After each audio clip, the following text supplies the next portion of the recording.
with disabilities, the work of allies, organizations, and communities removing barriers, and the ongoing efforts to become a more accessible and inclusive nation. 2025 is also a very important milestone here in Ontario. The Accessibility for Ontarians with Disabilities Act, the AODA, was passed in 2005 to develop and enforce accessibility standards for the province and to achieve accessibility for all Ontarians on or before January 1st, 2025. So today is a very important milestone, that federally recognized or provincially recognized 20th anniversary. Over the past 20 years, the County of Simcoe and many other organizations across this province have taken great strides to overcome barriers and improve accessibility for everyone in our goods, services, and facilities, as well as in our decision-making and our leadership. With 1 in 4 Canadians living with disabilities and a percentage increasing every single year with an ever-aging population, accessibility in our thoughts, words, and actions has never been more important. I'd like to thank the members of our Joint Accessibility Advisory Committee for their expert advice and strong leadership in this area, including our Chair, Doug Main, our Vice Chair, Lisa Cohen, as well as our other fantastic citizen representatives, Stephen Lauren, Melissa Swales, Caleb Brome, and Jan Dobson-Rose, as well as the councillors and county councillors that make up that committee. They regularly take time out of their busy lives to improve the fortunes of so many people through the advice that they provide to County Council. I'd also like to thank our communications and events team. We clerks here are not event coordinators, so we really do appreciate all the fantastic assistance that they provided to us. I would also be remiss not to recognize the contributions of Fareshta Syed, our manager of the county's new People and Inclusivity Department. They're supporting this event, and they're the ones who provided those wonderful refreshments out in the lobby, so if you have anyone to thank Fareshta for that. Today is just one example of the People Inclusivity team's commitment to equity and inclusion and furthering that for both the county internally and externally. We at the County of Simcoe are proud of the steps that we've made over the past 2 decades to improve accessibility, from the construction of over 85 accessible barrier-free units in our social housing facilities with another 40 planned in the next 2 years, as well as our Links and Links Plus transit system that was launched in 2018, as well as our local immigration partnership, age-friendly initiatives, and many other initiatives, both big and small, that do significant contribution to overcoming accessibility barriers in this community. But at the same time, we recognize that there's still more to be done.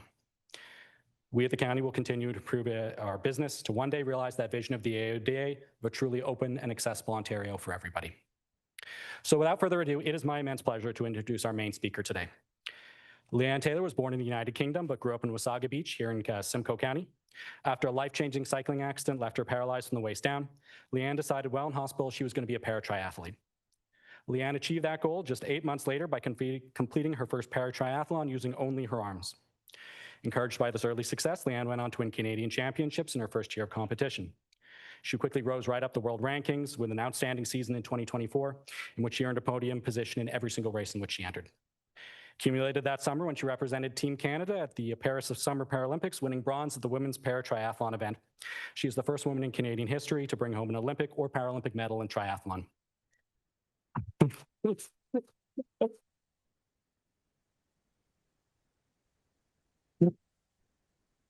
But she's not just that. Beyond her athletic success, Leanne has been a strong advocate for the disability community. She's passionate about demonstrating the extreme strength and resilience of those with disabilities and helping others in the disability community find that same strength. She serves as a peer mentor for Spinal Cord Injury Manitoba, as well as a board member of the Manitoba Wheelchair Sports Association. Leanne continues to thrive in her career as a pharmaceutical industry, where she is recognized as one of the top 25 women in biotechnology in 2022 for her work as a compliance officer for Medicare. And I say from the bottom of my heart, we are truly honored and blessed to have her here today. So if you are able, if you could join me in a big round of applause for Simcoe County's own Leanne Taylor.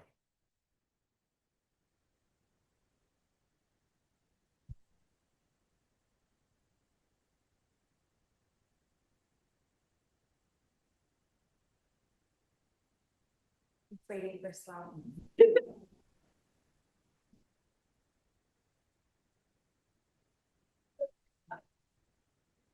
This start is actually extremely appropriate in comparison to what I'm about to say next. So here we go. I woke up in the morning that I was supposed to race in my first Paralympic para-triathlon at 8 a.m. My race start was 8 a.m. Oh. So needless to say, there is truly no more terrifying feeling in the entire world than thinking that you might have just slept in through your Paralympic debut. That didn't happen, thank goodness. When I woke up that morning, our race, which was scheduled to be this incredible event that the Paris Paralympic Committee put on, swimming in the Seine River, biking on the iconic Champs-Elysees, and then finishing our run on the Alexander III Bridge, was supposed to take place on September 1st, but didn't. Because we had water quality issues that prevented us from racing that day. So a little delay in our start here, I feel like it's perfectly appropriate based on my experience in Paris. We're gonna move to the next.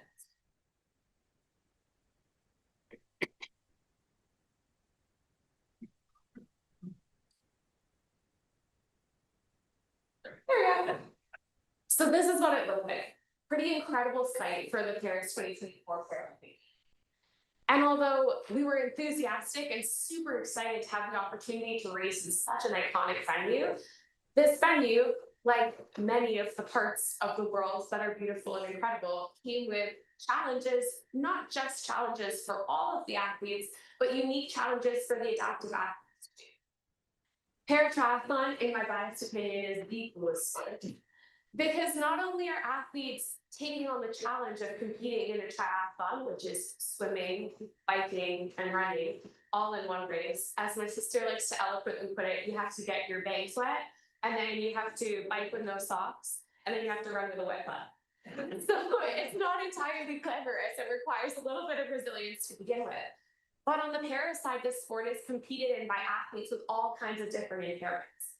So out on the race course on the day that I compete, I race against athletes who are wheelchair users like me, but I also get to see athletes who are different levels of visually impaired, ranging from minor visual impairments to completely blind, racing on the back of a tandem at 45 kilometers an hour through the streets of Paris. We get to see amputees competing in this sport, switching legs and prosthetics everywhere as they're moving through the different parts of the sport. And we see these incredible adaptations as just part of what we do, which I think is what makes it so cool as a para sport. But when you try to do this in the Seine River, and then you try to bike on that iconic, beautiful Champs-Elysees, which is cobblestone, and then you move the run onto, again, these iconic, beautiful, old, but cobblestone streets, there's that much more adaptation that goes into the event. So we were, of course, disappointed to have our race delayed by one day, but also felt that it was pretty incredible that we were able to have this course adapted so we could race it all. So we wake up on September 2nd, this time not late, and this really is the race day. As I'm heading down to the race site, this is what it looks like. We start the race at 8 a.m., but the day starts way before that, with bringing all of our equipment down. And on this side, left and right, you can see the Team Canada squad here, which is a massive squad for one athlete who was racing on that day, actually heading down to the race. We prepare for every aspect of what goes into a triathlon. So not only do we prepare to swim the 750 meters we swim in our race, but we'd also prepare to swim it in the current of the Seine River. So we had been driving out to a river in Manitoba and trying to get that feeling of what it's going to be like to swim with the current at the beginning of our race, which is great, that's amazing. And then turning around and swimming back into that current for the tail end of our swim. And every aspect of this is practiced and rehearsed. So we have an opportunity as athletes to go to the test event a year before the games and even actually ride the course that we'll be racing in the games. So we really feel on that day like we've rehearsed for every scenario. We have raced against the same competitors. We've practiced in the types of terrain we're going to see. We've made imitation courses. We've done every corner. We've watched the race videos. We're prepared for what feels like every outcome of that day. But what I wasn't prepared for on that day was to not feel the way that I had hoped I would be feeling the morning of the race. In fact, I felt the way you might feel if you had drank the water at an all-inclusive vacation, and you probably shouldn't have. Yeah. And so in this beautiful and iconic streets of Paris, I had to make a little pit stop to be sick on the way down to the race course, which is not the glamorous start you're looking for your Paralympic debut. And was one of those additional factors that made me so nervous, knowing that I had prepared, that I had done all of the work, that I was maybe even a medal contender in this race. But on that day, I had no idea what my body was capable of, because even though I had learned to adapt to a lot of changes, that was not one that I was expecting. And when my coach approached me at that moment, and I'm looking to her for those words of wisdom that you really need in that minute, She said something to me which I think is always going to be such a powerful tool for me. She told me that she knew that I could race that day, despite the fact that our high performance director actually considered pulling me from the course and saying that it didn't think it was maybe safe or healthy. But she said she knew that I could race that day because she knew my story and she knew that I had done things that were so much harder than what I was going to have to do on that day. In 2018, I was in a cycling accident. And as a result of that accident, I was completely paralyzed from the waist down.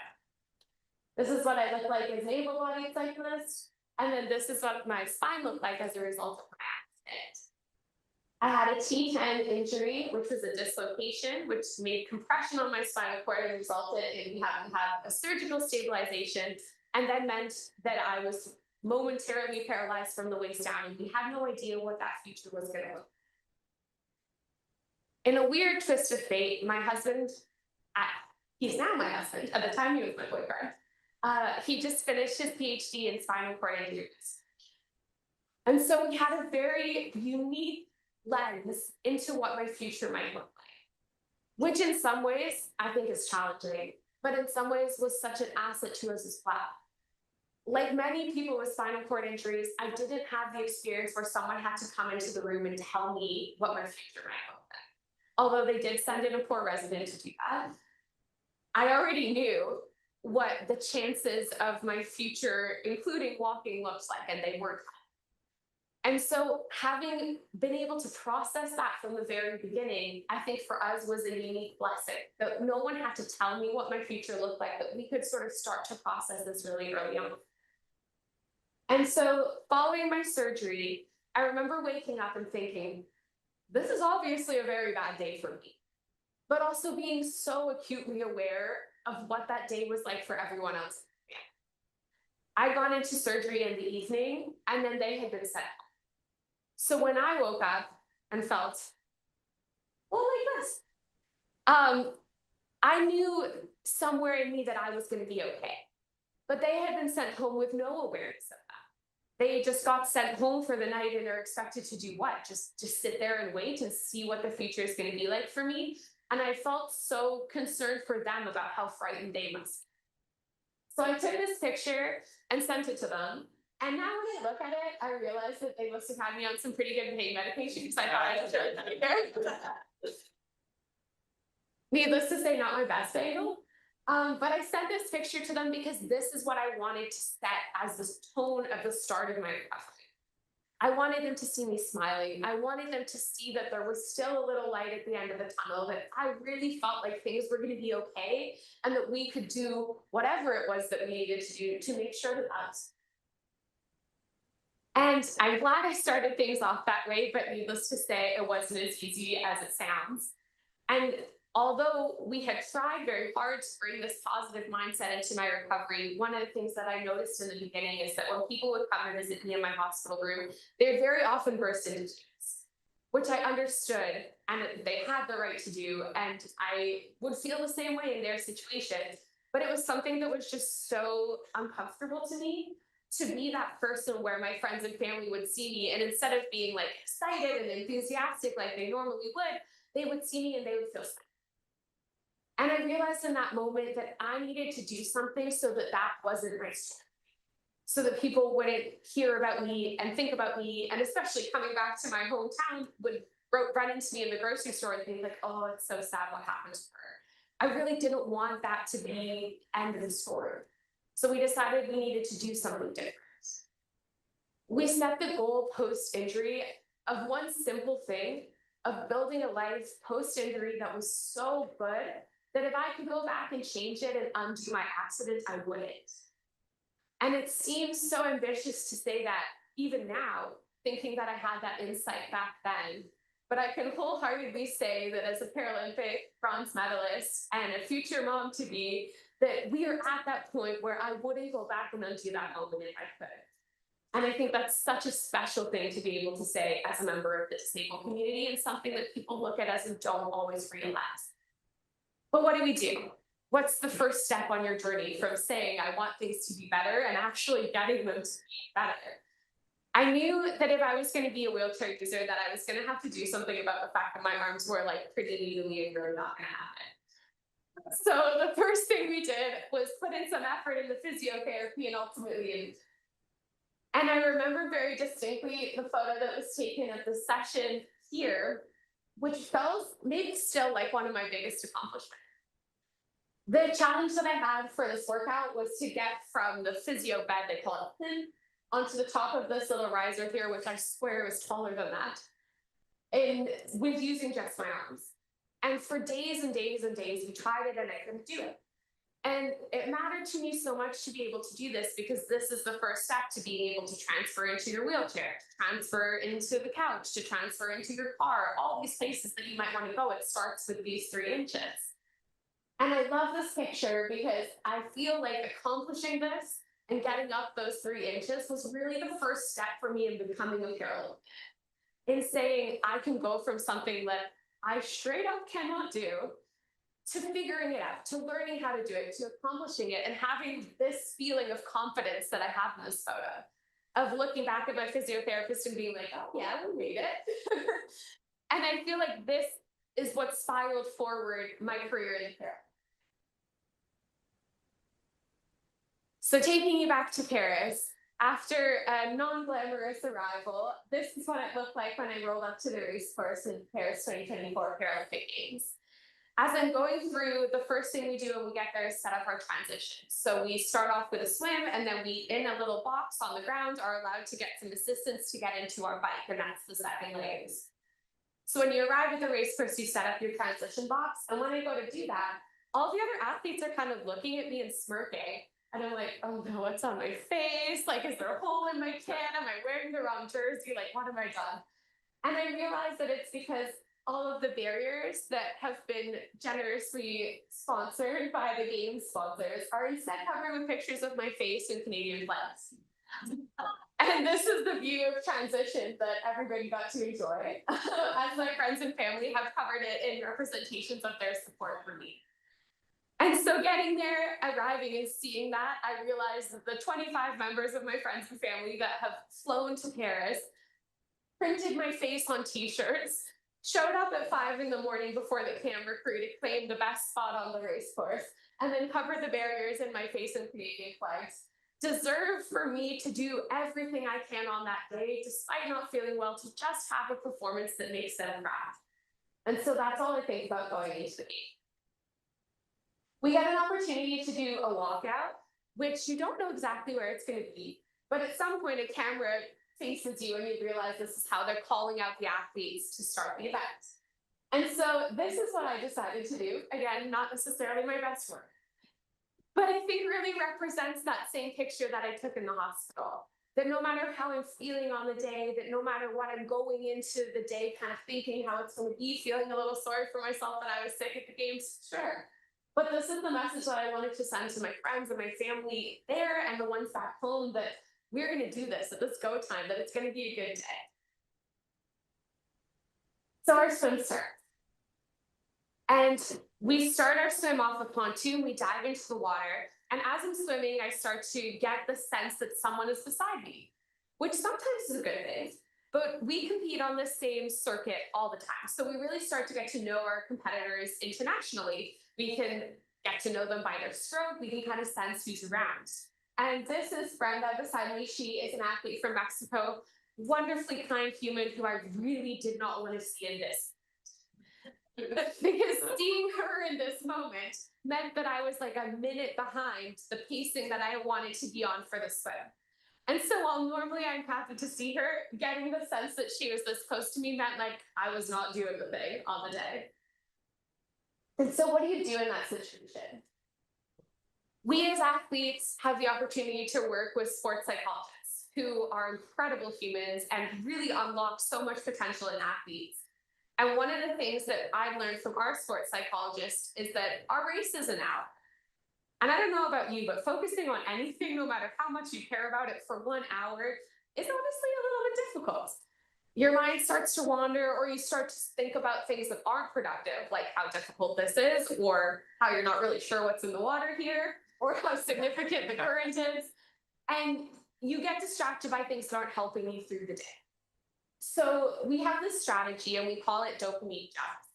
And what a gel is, if you're an endurance sport, if you race for long enough, you can deplete your glycogen, and you actually need to, in like say a marathon or a triathlon or one of these longer distance sports, you need to be filling up your glycogen as you're racing.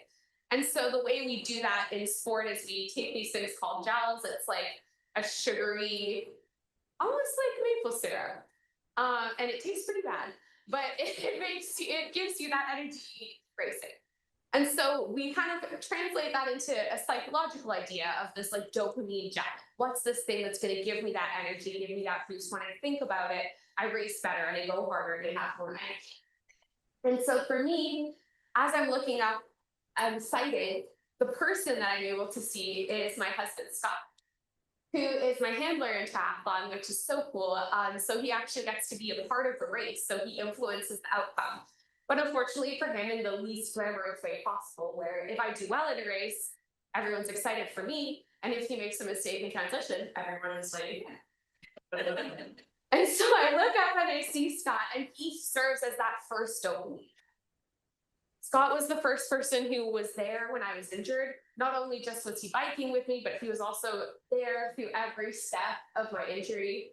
He spent, I think, the first 13 nights sleeping in the hospital that he wasn't supposed to be allowed to stay in overnight, but I don't think anyone had the heart to tell him he had to leave. He ate 2 kilograms of chocolate almonds in 2 days and found ways to support me that still amaze me to this day. Not too long ago, I went to Tim Hortons and got a yogurt. And something that I didn't know about the yogurts at Tim Hortons is that they always come with granola. And I didn't think this because I don't like granola. And every day when I was in the hospital, I would have a yogurt without granola from Tim Hortons. So I went home and I asked Scott, how did this happen? Where did this yogurt come from? And he told me that every day that I was to the hospital, he would pick the granola out of the yogurt. And so what I was ordering didn't exist. He made it exist. And that's the kind of person that he is.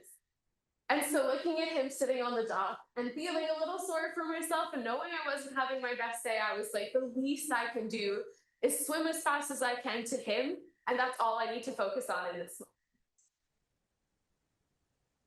So I'll catch you up on where we're at in the race. This is our start.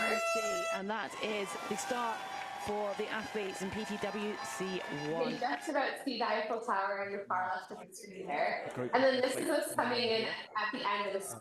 So not where I'm hoping to be. I'm hoping at this point to be in second place, and I'm finding myself in fourth. And being close to these athletes at this particular event isn't good for me. This is kind of a sketchy outcome. I'm feeling pretty hurt. So really good swim for and so you can see here some of the help that we get actually in the race as well, where the exit handlers are the people who help us out of the water, and they're volunteers for the race. And then here, the Mexican athlete is getting pushed up this ramp by her personal handler, who is her wife. So we go from the swim and we work through our transition, we get onto the bike, and this is what it looks like. And I genuinely did not know that the Arc de Triomphe was there. I thought this picture was edited. Because we're so in the zone on the bike course that people are like, oh, what was it like biking through Paris? And I'm like, did we? Like, we were there, I guess the picture shows it. But I did not capture any of this in my mind's eye through it. So what was I thinking about?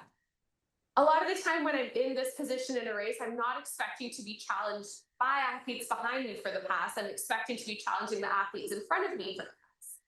And so again, in thinking, what's going to give me that energy as each of these athletes challenges me for the pass? How am I going to stay ahead of them? And doing this is a very good idea from a psychological standpoint, because once you let someone get past you, something in your head changes just a little bit, where you kind of allow them to be there. And so our strategy going into the race was to really challenge all those passes and do big surges on the bike so that was. And so again, I looked for my dopamine gels, and they're all quite unique. This is Silken Mountain, as some of you might know. Silken is a rower and an incredible Canadian who also continues to support a lot of Canadian athletes. I didn't know this about Silken, but she was preparing for her games in Barcelona. And in a preparatory competition, she had another athlete crash their boat into her and caused an injury to her leg that was so severe that they really considered amputation as the only solution for her injury. But to that, Silken said no. She was able to recover somewhat from her accident and continued to want to pursue the games, even though her accident only occurred a couple of months before the game. She was the favorite to win, and she wanted so badly to show up that even though her coaches, her trainers, her doctors, her family was telling her, I don't really think this is possible. I don't think you can compete in these games. She said no to that. She continued pushing herself. She showed up in that race in Barcelona. And not only did she compete, but she brought home a bronze. She told me that when she heard my story of the dream that I had born in a hospital room, she remembered that exact feeling of sitting in a hospital room and saying, this is not act. I refuse to accept this as a tragedy. I want to do something bigger, something better. I want to keep pushing. And so the bike that I showed you that I rode in the Paris Paralympic Games was actually bought for me by Simcoe. Wow. Who heard my story and decided that she wanted to be part of that dream. And so as I'm biking on apparently the Champs-Elysees, who knows, I am thinking about that. I'm thinking about that I'm riding her bike and that I have that spirit with me. And that if I can push for anyone, it's for that person who chose to put her resources behind me as an athlete. And I feel like that's enough to stay ahead of the first athlete who tries to challenge me. Then here's the next one, and this photo was so hard to find because you find as an athlete, there's so many pictures of you and so few pictures of your support staff. And so this is one of our physiotherapists, one of our behind the scenes supporters. And this is one of the people that make it possible for us to pursue our dream. And he's here as a representation of how tremendous that entire team is. We're supported by sports psychologists, by physiotherapists, by massage therapists, by our coach, by doctors, by our parents, by our family, by individual sport component coaches for each of triathlon's 3 sports. And these people are so instrumental and give so much of themselves to us on that day that I think that many of them in the stands were a heck of a lot more nervous for my race than I was, because they've given so much to us. And so that's my next dopamine dose. Thinking of these people who are in the crowd, who have done so much to push us to being in that race. And thinking about how hard I can work for them because they've done it for me free. And then my final dopamine gel came in a much smaller package. This is Slate. She is an athlete with spina bifida, and when I was preparing for the games, one of the things that was really important to me is to race in my local community leading into the games, because I wanted to bring some of that vibe of a community triathlon into Paralympics. In the community, triathlons are supportive and enthusiastic, and people are cheering for each other, and they're also proud of each other and proud to be there and proud to finish. And I wanted that to be the last thing that I did on Canadian soil leading into the games, is race and want to inspire. And I didn't know that when I got there, I was going to be challenged to a race by the single fiercest competitor that I've ever raced. And she's 5 years old. We managed to negotiate with her not to do the swim because on the day that we had got there, the waves were so significantly bigger than her. I was worried we were going to lose her. But she wasn't afraid. She was ready. But we did a bike and run instead. And so here she is in her little bike, and then we did our run in our regular day chairs. And I'm not an animal, so Blake is ahead of me. And as we're turning for the final corner, she turns around and does this shoulder check. That is the single most fierce thing I've ever seen in my life. She is not letting a Paralympic athlete beat her, despite being 5 years old. And that is the energy that I brought into the games on that day, thinking about how fiercely that little girl was fighting me for the win, and that I had gone on then to represent her as a Canadian athlete who hopefully she will follow in my footsteps and have the opportunity to do the same in the future. And so thinking of her gave me that extra energy that I needed to push on. The next component of our race is our second transition, which is a majestic song and dance, and you can understand why it's my preference to have my husband do this now. And like all things in para sport and in the para world, we rely on lots of scooting and unique techniques to manage this part of the transition. But it's all part of the race, so this is very practiced, and this is the song and dance that we have practiced to get into the final component of the race. I like this. I feel strong in the racing wheelchair. I feel fast in the racing wheelchair. This is where I normally thrive, and this is kind of what I count on to catch. And so normally this is the part of the race where I'm feeling locked in, I'm feeling good, and I don't need so many of those dopamine shots because I like to. But this day, I have to make a pretty big decision. So we pull out onto the course, and the first part of the run course is kind of more narrow than the rest. And as we're on this narrow section of the course, I can hear an athlete behind me, and she's like yelling. I'm like, what is this girl freaking out about? Save your energy, man. Like, am I, like, what's going on? And so I assume the only thing that could be happening is that I'm in her way, that I'm like having such a bad day, that on my strongest part of the sport, I'm going so slowly that she's like, girl, you gotta move over. I'm trying to pass you. And so that's what I think. So I kind of move over and I keep going. And then she gets beside me and I realize she's not screaming because she wants to pass me. She's screaming because she recognizes that this is not the performance she's expecting from me. And we can do this thing in the run that's called drafting, which is very similar to what you can do in a bike peloton, where you can get behind someone and you can benefit from them breaking the wind in front of you. And they say that it takes about 30% less effort to go the same speed. And so this athlete, again, it's Brenda, the Mexican athlete that I wasn't hoping to see anywhere on this course. And she is yelling to me to hurry up. And she's saying, like, come on, we can do this. We got to go. Like, this is the games, man. Like, this is the time. And hearing her do this and recognizing that she is pushing me on, that she is taking some of her energy to say, like, we got to go. Like, let's do this thing. I mean, partly so she can draft off me for sure. But also partly because she has watched as I went from this new awkward, I have no idea what I'm doing, brand new wheelchair user, entering these competitions and asking her questions, borrowing her bike pump and asking her how the sport works, to being a contender in the Paralympic Games and sharing this course. And that's something that I think is so special about parasport that we never apparently lose sight of, is that there's so much respect on the playing field that even though, does she want to beat me? Absolutely. And has she ever taken it easy on me or not taken an opportunity to pass when it's presented? No. But in the Paralympic Games, in that moment, she took some small amount of her energy to encourage me. And that for me was the final straw, that I was like, I've got this, I've got to keep going. I'm going to give Brenda a pull because she freaking deserves it. And we're going to see how close we can get to the podium. So we head around the final corner, and this is what the finish of the Paris Paralympics looks like for me. This is the battle for third, with an athlete 5 seconds behind and an athlete 7 seconds behind. And as I cross the line here, I become the first athlete from Canada to bring home a medal in track, which is cool enough on its own. But the fact that the first Canadian athlete as a female to bring home a medal in triathlon is a wheelchair user, I think is so the best part. That forever in triathlon's history, someone who you might look at and think couldn't even do this sport is your first medalist. And this is what I'm so excited about.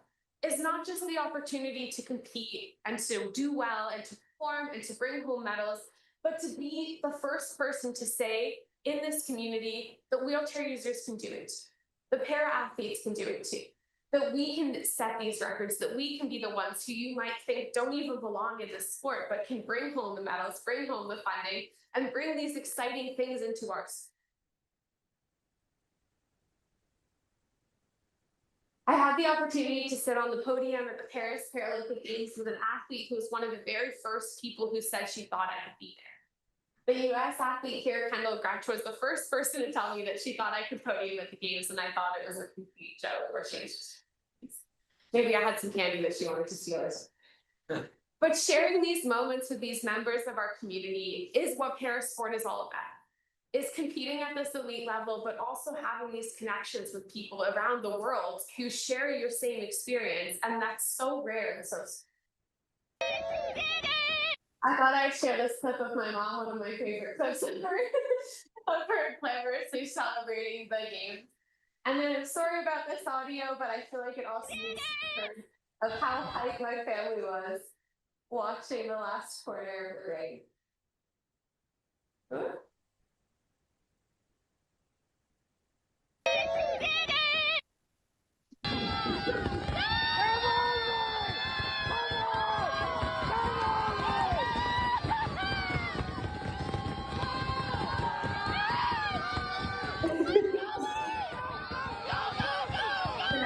Maybe I threatened to isolate the sound bites of that so that it was him. But for me, this picture truly is the most important thing that I got to take home from the games. When I got back from the games, I got the opportunity to speak at Our Lady of the Bay School, and a 14-year-old asked me the single most difficult question I've ever been asked that was so insightful and so interesting. She asked me whether it was worth it, which I feel like is such a brave and unique question for a 14-year-old to ask. And when I went to answer it, the first thought I had was of this picture. This picture was dropped off at my house by a kid who lives in my neighborhood. She's 6, named Eleanor. And she dropped this picture off at my house after the games at the time when I started to question, like, is it worth it? You know, you come home from this competition and you've sacrificed a lot and you're older than when you started. And we had wanted to have a family, so we were very aware of exactly how old I was. And you have kind of put your life on pause for such a long time that when you do get home, one of the questions that you inevitably ask yourself is, was it worth it? But when this picture got dropped off, I felt very confident that the answer was yes. Because in my neighborhood, when kids draw wheelchair users, they draw Paralympic medalists. And that's something that is always going to be that way because of our experience. And so why am I excited to be here today? Because we so rarely get opportunities to celebrate all the good that's being done in our community. Because there are so many people out there who care so deeply about the disabled community and who do put in all of those efforts on a daily basis to make the world more accessible to us. So I'm super excited for the opportunity anytime I get asked to celebrate and thank the people who put work into making it so that the world is more accessible. And every time I get asked the question, is it worth it? Is it important? Why do we do this? It's so that the next generation of 6-year-olds draw disabled people like this. Thank you.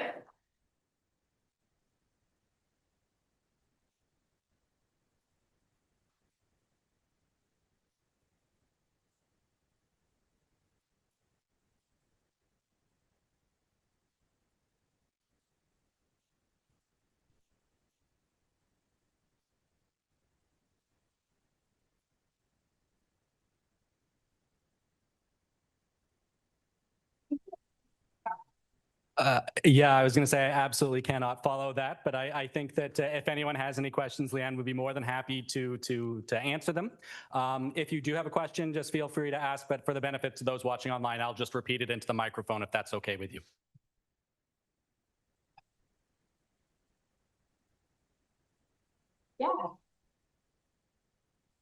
Yeah. Good afternoon, Leanne. My name is Doug Meehan.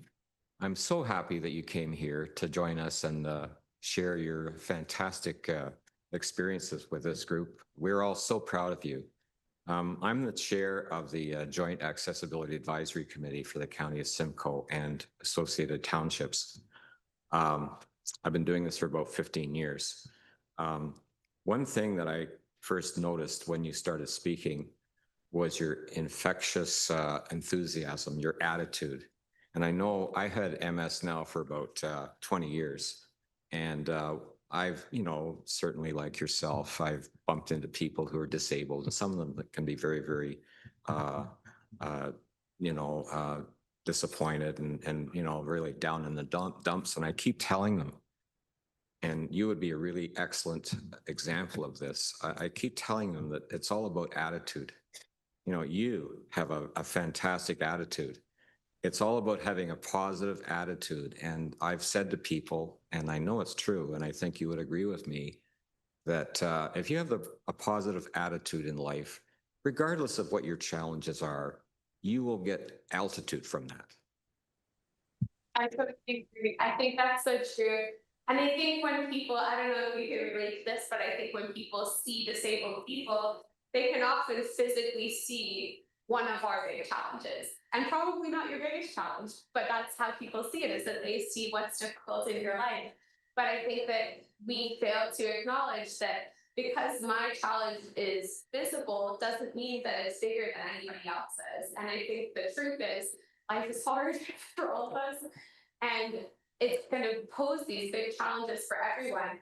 And so as a member of the disabled community, you can see one of my challenges, but it doesn't mean that mine is bigger than anybody else's, just that I've chosen to ignore it at times or work with it at times. Absolutely, yes. We both agree. It's all about attitude. Now, I do have a question for you. Actually, this question has a couple of parts. Since your unfortunate accident about 8 years ago, as you move through life, you of course were faced with a number of barriers because of your disability.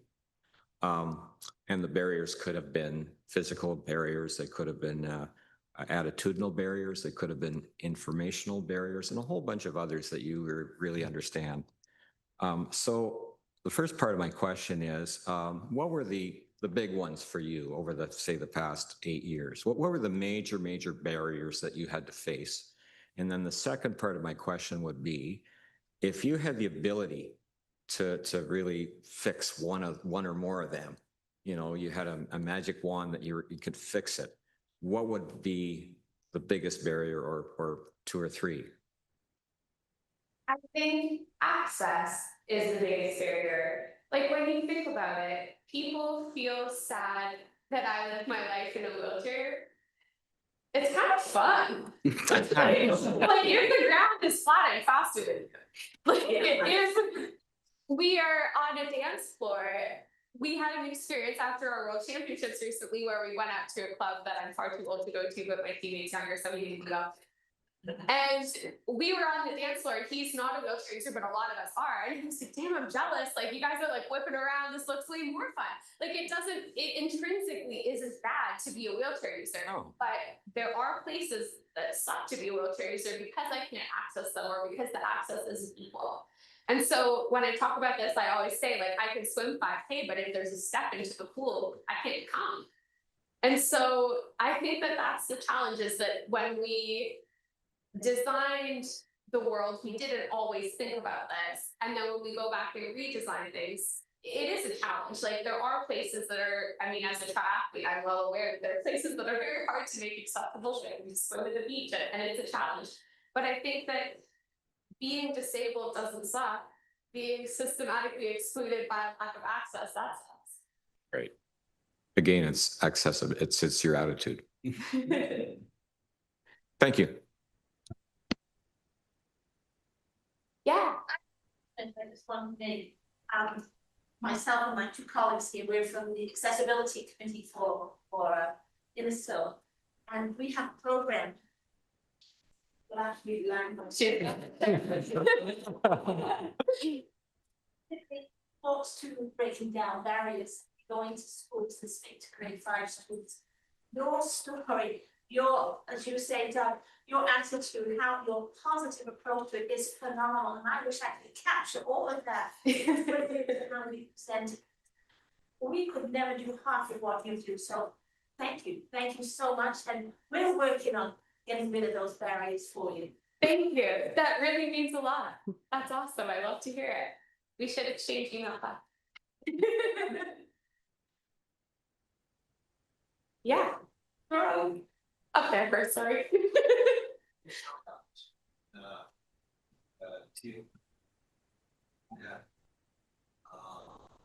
I find one of the biggest barriers is equipment.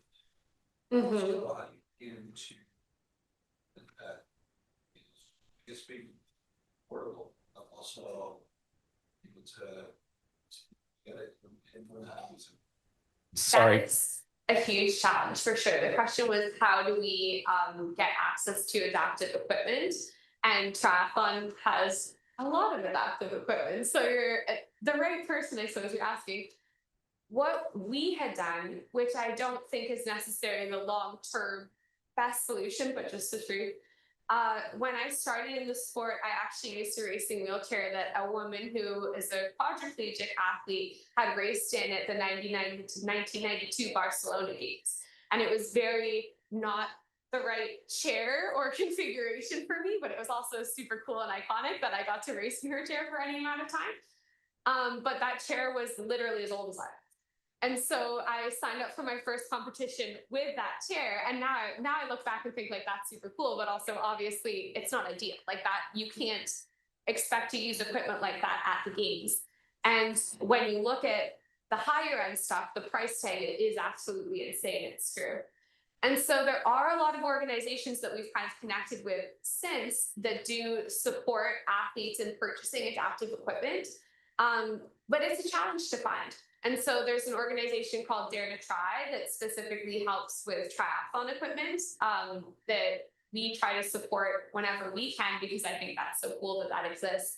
But definitely that's a challenge that kids in schools with disabilities don't necessarily get to use: a basketball chair, a rugby chair, a tennis chair, all of these things that they might want to access as adults. So there's charities that donate.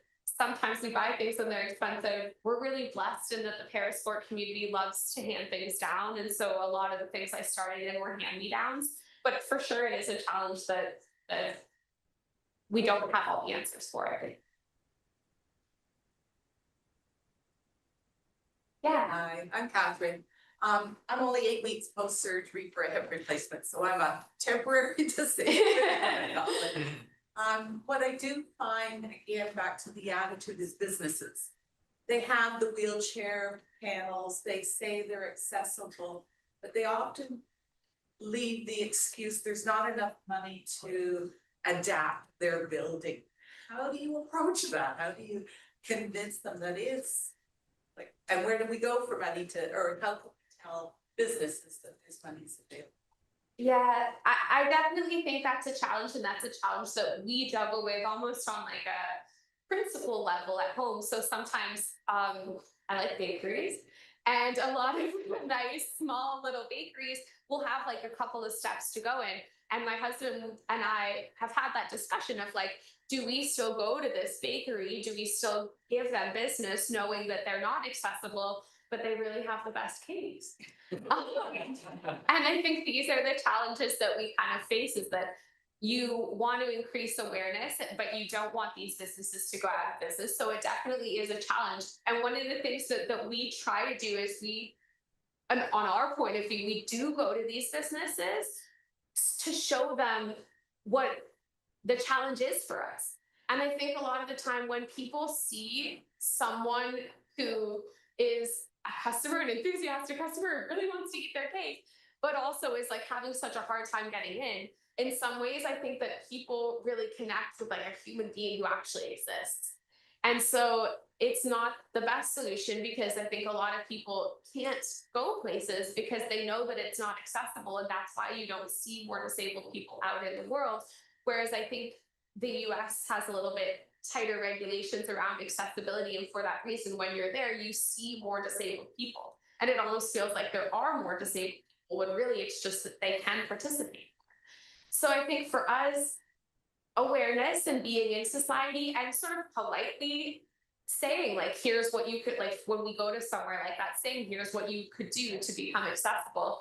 But I think it always is going to be a challenge of like, we don't want all of the bakeries to cease to exist. And so how do they get motivated enough? And I think sometimes adding that extra human level is that like extra piece of motivation to say like, it's not just a theoretical person who wants to come here. It's a real person who can't use your service because they've been excluded.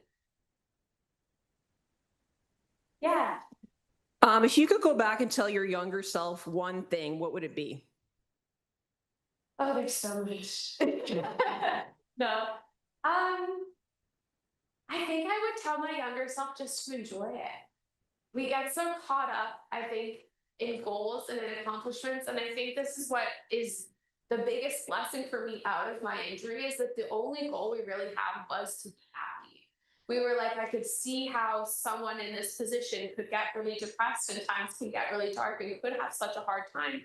And so we were blessed in that we had the opportunity to look back at our lives and be like, what makes me happy? And I just don't think we do that enough in general. We're so caught up in the next step of like, we want the next house, we want the next job, we want to finish school, we want the next thing. But I don't think we take enough time to look back and say, like, what if the only goal of my life was to enjoy it? Then what would I do?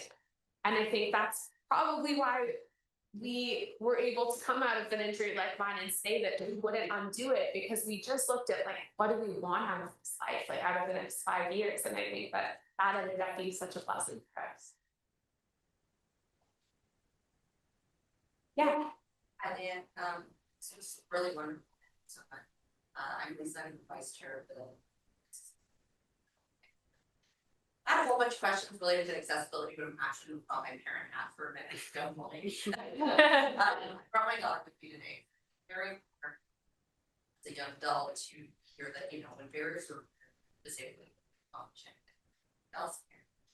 What is your message to, you know, youth and young adults with disabilities that are entering adulthood, that are having a lot of that self-doubt, you know, they're looking at college programs, figuring out what to do, and there's that, you know, that voice in the back of their heads that says, you know, I have a disability, I can't do this. What would you say to, you know, the youth for the future? Yeah, it's such a hard position to be in. To genuinely, the reality is that things are going to be harder for you. And it sucks to hear that. And I feel horrible saying it, but it's the truth. Like, it's your challenges will always be the same as everyone else plus something else. And not to say that your life in total will be more difficult, but for sure you'll always have the challenge of your disability on top of everything else you have to try to do. And I think in some ways that is so your strength as well, because everything you've ever done, you've done plus dealing with your disability. And I always say this to my employer when we interview people, and I say, like, anytime someone with a disability comes to our interview, do you know how hard they fought into those dress pants? Like, do you know, like, how much their feet might not have wanted to fit in those shoes? Like, all of these little things you don't think about that they fought through on top of everything everybody else did to get there. And so, of course, you don't want to neglect the challenges of other people, but I think that that's how they should look at it, is that they already, when they're considering school, like when they're looking at the programs that are available to them, they already worked harder to even be in that position. And so they have that additional strength to get to wherever it is that they are, and that's what they can use to get past the next barrier. I think that it's easy to forget that you have a disability, and sometimes that requires you to be stronger, but the plus side is that you are stronger.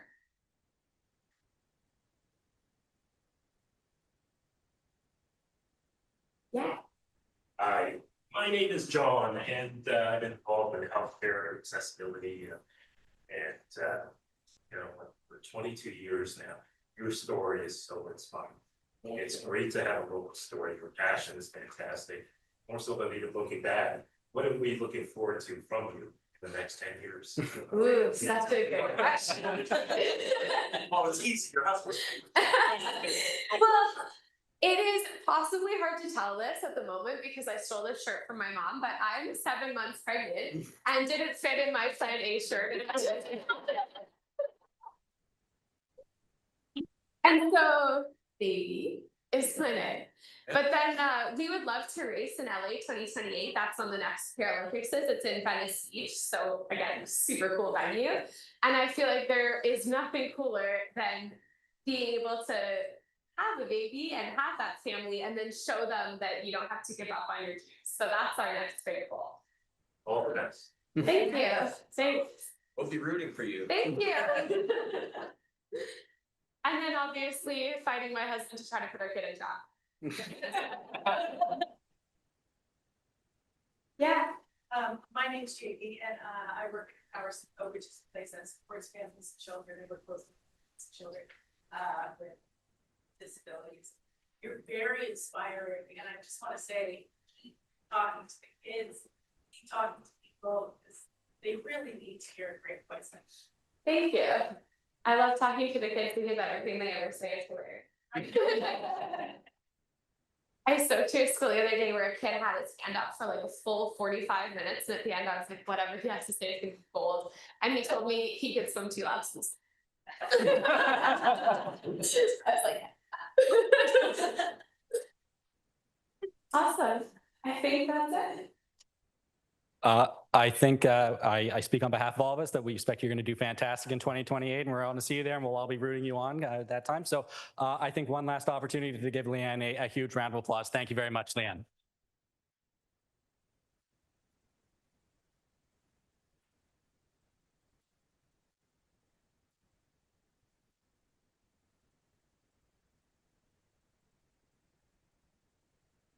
Thank you very much, everyone. If you need the accessible lift, it is available, and we'll have someone to take you down to the main concourse. And don't forget, we do have the booths out there for another hour or so if you want to learn some wonderful information about the great organizations working in the accessibility community here in Simcoe.